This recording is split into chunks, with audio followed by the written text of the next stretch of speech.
गणना प्रकरण 25. इस्रायल लोक बआल पौराची उपासना करतात. इस्रायल लोक शिट्टीमात राहत असता ते मोवाबी कन्यांशी व्यभिचार करू लागले. त्या स्त्रिया त्यांना आपल्या देवांच्या यज्ञास बोलावू लागल्या. तेथे ते भोजन करून त्यांच्या देवांना नमन करू लागले. अशा प्रकारे इस्रायल लोक बआल पौराच्या भजनी लागले.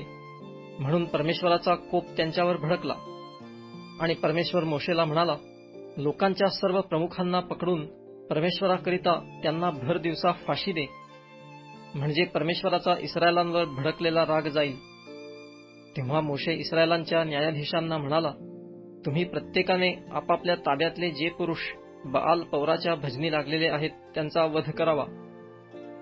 त्यावेळेस पहा, मोशेसमोर व दर्शन मंडपाच्या दाराशी इस्रायलाची सर्व मंडळी जमून रडत असताना एका इस्रायली पुरुषाने एक मिद्यानी बाई त्यांच्या समक्ष आपल्या भाऊबंदांकडे आणली. ते पाहून अहरोन याजकाचा नातू एलाजाराचा मुलगा फिनहास ह्याने मंडळीतून उठून हाती बर्ची घेतली आणि तो त्या इस्रायल पुरुषाच्या पाठोपाठ डेऱ्याच्या आतील खोलीत शिरला आणि त्याने त्या उभयतास म्हणजे त्या इस्रायल पुरुषाला आणि त्या बाईला तिच्या पोटात बर्चीने आरपार भोसकले. त्यामुळे इस्रायल लोकांमध्ये पसरलेली मरी थांबली, तरी मरीने 24,000 लोक मेले.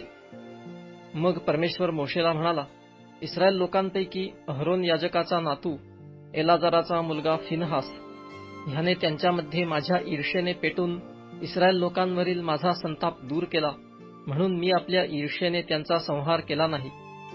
म्हणून त्याला असे सांग की मी त्याच्याशी आपला शांतीचा करार करीतो. त्याच्यासाठी व त्याच्या मागून त्याच्या संततीसाठी हा निरंतरच्या याजकपदाचा करार होय. कारण आपल्या देवाविषयी तो ईर्षावान होऊन त्याने इस्रायल लोकांसाठी प्रायश्चित्त केले. मिद्यानी बाईबरोबर ठार मारण्यात आलेल्या इस्रायली पुरुषाचे नाव जिमरी होते. हा सालूचा मुलगा असून शिमोनी वंशातला आपल्या वडिलाच्या घराण्यातील सरदार होता. जिवे मारण्यात आलेल्या मिद्यानी बाईचे नाव कजबी होते. एका मिद्यानी घराण्याचा प्रमुख सूर ह्याची ती मुलगी होती.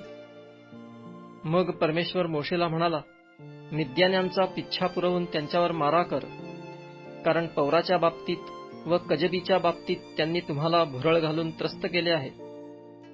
कजबी ही एका मिद्यानी सरदाराची मुलगी असून मिद्यान्यांची जातबहीण होती. पौरामुळे मरी उद्भवली त्या दिवशी तिला जिवे मारिले.